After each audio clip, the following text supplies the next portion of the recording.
ইউনূস সরকারের সিটি আদালত আজ যে রায় ঘোষণা করেছে, এ রায়কে বাংলার জনগণ প্রত্যাখ্যান করে।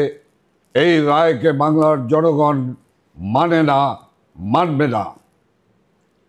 এই রায়ের প্রতিবাদে আগামীকাল সারা বাংলাদেশে সকাল সন্ধ্যা শাটডাউন পালিত হবে এবং আমরা পরিষ্কারভাবে বলতে চাই,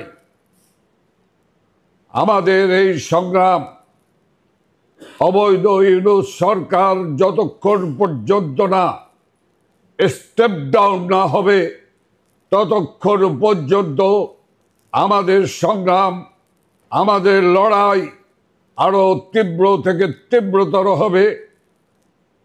আমি বাংলাদেশের সকল মানুষের প্রতি মাননীয় প্রধানমন্ত্রী, গণমানুষের নেতা, বাংলার অবিসংবাদিত নেতা, জাতির পিতা বঙ্গবন্ধু কন্যা শেখ হাসিনার সালাম এবং কৃতজ্ঞতা জানিয়ে বাংলার জনগণকে আমি তার অভিনন্দন জানাচ্ছি।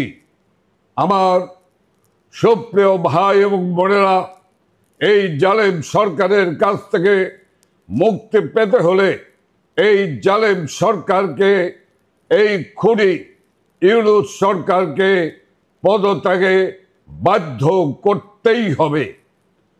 আমির সংগ্রামরত সকল সহকর্মী যোদ্ধাদেরকে বলবো, আমাদের এই সংগ্রাম চালিয়ে যেতে হবে।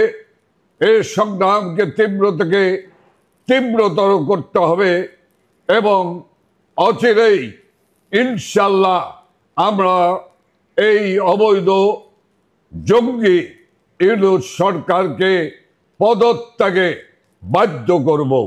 লড়াই এই ইউনূস সরকারকে স্টেপ ডাউন না করা পর্যন্ত আমাদের চলবেই, সংগ্রাম চলছে এবং চলবে।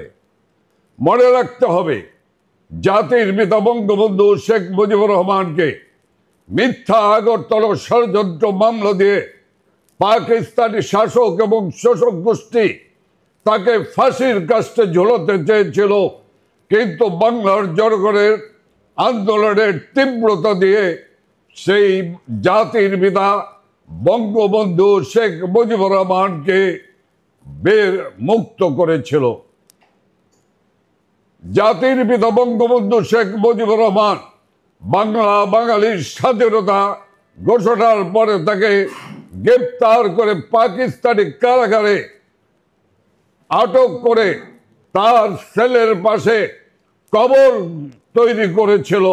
তাকে ফাঁসি দিয়ে সেই সেলের পাশে কবর দেবে। কিন্তু মনে রাখতে হবে, আওয়ামী লীগের নেতৃত্বে দেশ শাসন হয়েছে, দেশ মুক্ত হয়েছে। সেই মুক্তিকামী মানুষ বঙ্গবন্ধু শেখ মুজিবকে পাকিস্তানি কারাগার থেকে বের করে নিয়ে এসেছে। যে রাজনৈতিক যুদ্ধ চলছে, এই যুদ্ধ আদর্শিক যুদ্ধ। ৭১-এর পরাজিত শক্তি এই যুদ্ধ, ৭১-এর পরাজিত শক্তির বিরুদ্ধে আমাদের যে আদর্শিক লড়াই, এই আদর্শিক মুক্তিযুদ্ধের সপক্ষের মানুষদের এই আদর্শিক লড়াই আমাদের চলছে এবং চলবে। যে আদালত, অবৈধ আদালত রায় দিয়েছেন, আপনারা জানেন, এই অবৈধ আদালত 14ই আগস্ট মামলা শুরু করে 17ই নভেম্বর এই মামলা শেষ করেছে। 20 দিনের মধ্যে 84 জন সাক্ষীকে সামনে রেখে মাত্র 54 জন সাক্ষীকে হাজির করে 20 দিনে এই মামলা শেষ করেছে। এই 2 মাসের মধ্যে মাত্র 20 দিন আদালত চলেছে, আর এর প্রধান বিচারক গত 1 মাস যাবৎ তিনি ছিলেন অনুপস্থিত। তারপরও প্রতিশোধের লক্ষ্য নিয়ে বাংলার মানুষের প্রিয় নেত্রী, যে নেত্রী এই ধ্বংস হওয়া বাংলাদেশকে পুনর্গঠন করেছিলেন, দেশকে একটি আধুনিক রাষ্ট্রে পরিণত করেছিলেন, উন্নয়নের শীর্ষ পর্যায়ে নিয়ে গিয়েছিলেন, সেই আদর্শে আমাদের প্রিয় নেত্রী প্রধানমন্ত্রী শেখ হাসিনার বিরুদ্ধে যে রায় দিয়েছে, আমি বিচারকদের উদ্দেশ্যে বলবো যে বিচারপতি তোমার বিচার করবে যারা আজ জেগেছে এই জনতার উর্মিমালায়। শেখ হাসিনা বীরের বেশে আওয়ামী লীগ এক মহাশক্তি নিয়ে বাংলার জনগণের প্রিয় দল হিসেবে এই বাংলাদেশে ফিরে আসবে এবং ফিরে আসছে। কাজে ঐক্যবদ্ধভাবে লড়াই করুন, সংগ্রাম করুন। আমাদের জয় অবশ্যম্ভাবী। খোদা হাফেজ।